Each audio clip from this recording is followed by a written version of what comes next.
Bapak Ibu saudara-saudara yang terkasih dalam Kristus, kita sampai pada penghujung masa Prapaskah ini. Dipertanyakan dalam diri kita, apakah kita juga bertobat, dan bertobat? Apakah sudah cukup banyak kalau kita hubungkan dengan saudara-saudara kita yang di sebelah, cukup banyak pahala-pahala yang kita terima? Apakah kita hanya sepintas lalu saja? Masa puasa ini kita anggap sebagai masa apa sajalah, terserah, sambil berlalu pokoknya. Ndak puasa yo ndak apa-apa, puasa yo baik, bertobat ya ndak apa-apa, tidak bertobat ya sudah. Apakah seperti itu? Bapak Ibu saudara-saudara yang terkasih, kita harus bersyukur kepada Tuhan karena dianugerahi masa-masa tobat seperti ini. Karena dari kesibukan kita melantur-lantur kemana-mana, dari kesibukan kita tidak pernah kita menekuni, merenung sungguh dalam dan dalam. Masa tobat ini sungguh-sungguh peluang emas untuk kita, di mana kita digembleng oleh Tuhan agar bisa hidup dengan saleh. Gemblengan Tuhan ini sangat ampuh untuk diri kita. Bapak Ibu saudara-saudara yang terkasih, apakah kita memanfaatkan masa tobat dengan sebaik-baiknya sampai pada penghujung minggu kelima? Ini tidak lain adalah karena diri kita sungguh ingin bertobat. Apa yang diaturkan dalam Injil hari ini sangat cocok untuk diri kita. Kita seperti perempuan yang kedapatan berbuat zina. Mengapa zina tidak kita hiraukan? Bukankah zina ini sudah segojangan? Tiap hari kita lakukan perselingkuhan di mana-mana, perzinahan di mana-mana, sampai menganggap bahwa zina ini hal yang wajar, hal yang sudah biasa, maka tidak perlu lagi disebut dosa. Biasa kok, geruwel. Apa Bapak Ibu saudara-saudara yang terkasih? Kalau hanya ini yang kita cari, apa untungnya, apa bedanya kita dengan tetangga-tetangga sebelah itu? Bapak Ibu saudara-saudara yang terkasih, maka pantaslah dari diri kita untuk tetap harus setia kepada Tuhan, karena kita menyadari bahwa kita sering berzina seperti ini. Pagi-pagi benar sampai begitu mendalam, pagi-pagi dia mengintip, dia mengawasi, jangan-jangan perempuan itu. Maka muncul perempuan itu, wah ini, mari kita tangkap. Pagi-pagi benar, subuh, ini, ditangkap subuh, seperti ini. Lalu ditangkap, dan subuh waktu itu ada kuliah subuh dari Yesus. Yesus selalu mengajar, duduk dan mengajar orang-orang itu. Tengah-tengah dihadapkan pada Yesus. Apa yang harus kita lakukan? Perempuan ini di tengah-tengah, menunjukkan bahwa tengah-tengah hidup kita selalu dihinggapi hal-hal ini, perzinahan ini. Oleh karena itu Bapak Ibu saudara-saudara yang terkasih, pertanyaan Yesus sungguh-sungguh untuk kita semua. Tapi sebelum itu dia ditunjukkan kepada diri kita bagaimana bijaksananya. Kalau ini kita layani, ya silahkan. Kita melanggar cinta kasih yang kita ajarkan. Apa cinta kasih itu? Kalau hanya ujung-ujungnya membunuh, dilempari sampai dengan batu sampai mati. Tapi kalau kita tidak boleh mengganggu orang-orang ini. Kita melanggar hukum Tuhan, hukum Taurat Musa. Oleh karena itu Bapak Ibu, serba salah. Yesus kalau menjawab ya, serba salah. Maka Yesus pun tidak menjawab. Dia tunduk, coret-coret di lantai. Memang seperti itu, kalau kita dalam situasi yang kepepet, harus tunduk, harus diam, harus merenungkan apa yang harus kita lakukan. Kalau perlu memang tidak ada jawaban sama sekali. Ya. Kadang-kadang kita dipojokkan oleh orang-orang tertentu untuk menjawab.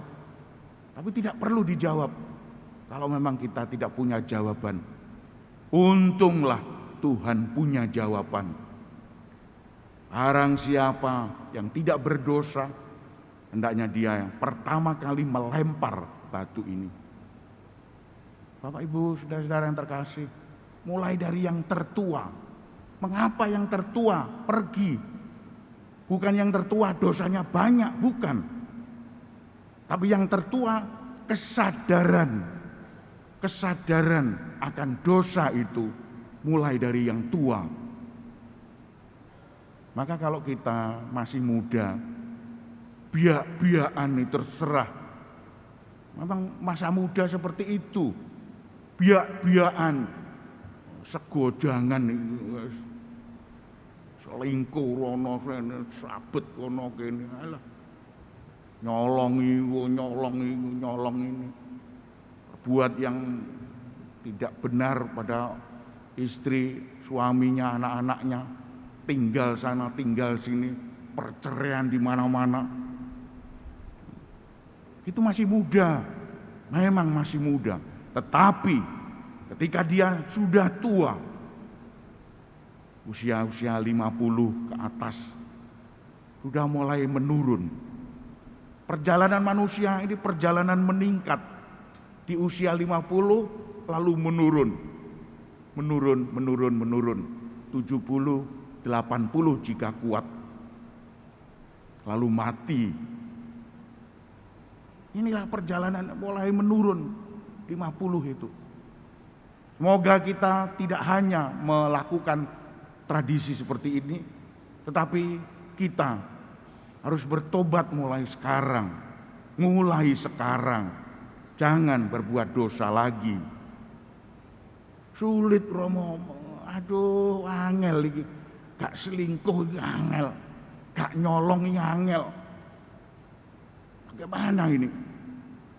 Bapak Ibu, saudara-saudara yang terkasih, itulah manusia. Tapi harus kita kalahkan. Sebetulnya kita ini bisa mengalahkan ini. Kalau tidak mencari senang sana sini, bisa mengalahkan. Cobalah kita itu hening, diam, tidak mengikuti teman-teman kita. Karena mengikuti teman-teman ini sangat besar pengaruhnya untuk hidup kita. Sangat besar pengaruhnya. Kalau tidak ikut ya dikira tidak sama-sama dengan mereka. Kalau tidak ikut katanya tidak, wah gak koncoan, gak ngepren, plek. Apa? Kamu cokrik, gak koncoan ambek aku. Bapak Ibu saudara yang terkasih, terserah apa kata mereka. Harus kita tegap, berdiri tegap dan berkata seperti itu, tidak. Bapak Ibu saudara yang terkasih, Yesus pun tidak menghukum perempuan ini, tetapi jangan berbuat dosa lagi mulai sekarang. Dan ini sudah hukuman, ini hukuman bagi dia. Hukuman karena setiap hari melayani orang-orang seperti itu. Setiap hari buka dasar, ayo, 4-5 dan seterusnya.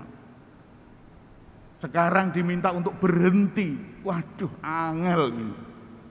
Angel, apalagi masih muda. Nggak bisa. Bapak Ibu, saudara-saudara yang terkasih, kita lihat bagaimana Tuhan mengingatkan akan kita bahwa dalam bacaan pertama tadi, jangan mengingat-ingat masa lalu. Masa lalu adalah biarlah berlalu. Kita mulai dari masa yang akan datang ini. Masa lalu itu kelabu. Masa lalu itu kelabu. Kita tidak perlu mengingat-ingat itu. Yang penting masa yang akan datang ini. Dalam bacaan pertama, saya akan membuat sesuatu yang baru. Jalan yang baru, air memancar. Mereka akan menjadi umatku. Sungguh kasih Allah begitu bagus untuk diri kita. Dan di dalam bacaan kedua kita juga disadarkan akan persatuan kita, persekutuan kita dengan kematian. Karena kesengsaraan kita selalu sengsara. Aduh, angel Romo, angel. Tidak apa-apa, sengsara kita. Tetapi dimunculkan oleh Tuhan bahwa dengan sengsara itu, dengan wafat itu, kita mengikuti sama seperti Tuhan. Kita juga ikut wafat bersama Tuhan. Maka ikut bangkit juga bersama Tuhan. Inilah kebangkitan, inilah yang kita rindukan. Sengsara dan wafat oke, semua orang bisa. Tetapi kebangkitan belum dijumpai oleh manusia-manusia yang lain. Selain kita diberi hak untuk bangkit, mati dan bangkit bersama Kristus. Inilah yang diimani. Oleh karena itu Bapak Ibu, kejarlah ini. Ini cita-cita Paulus yang selalu dikejar. Karena kita ingin mengikuti Kristus itu. Oleh karena itu Bapak Ibu, cobalah kita mengampuni setiap orang yang bersalah kepada diri kita. Karena orang-orang ini sudah capek, sudah payah. Selalu bertobat tapi gagal, bertobat gagal. Ya timbarno. Kita mempunyai suami yang seperti itu. Bertobat gagal. Aduh, timbarno saja. Kita lebih baik memelihara dengan anak-anak, dengan cucu-cucu. Kita pelihara ini, kita biarkan suami kita. Monggo, meskipun di depan kita dia selingkuh, di depan kita dia berbuat yang tidak baik. Judi, apalagi itu, dem-deman, dan seterusnya. Kita tidak perlu menghiraukan itu. Yang penting anak-anak kita, cucu-cucu kita pelihara. Hati memang hancur, tetapi tetap subur di tengah-tengah gelombang ini. Oleh karena itu Bapak Ibu, saudara-saudara yang terkasih, marilah kita hening sejenak, kita mohon kekuatan kepada Tuhan agar kita dianugerahi kekuatan itu sehingga kita bisa melayani, merestui, menjalankan tugas-tugas kita dengan sebaik-baiknya. Semoga Tuhan membantu kita. Amin.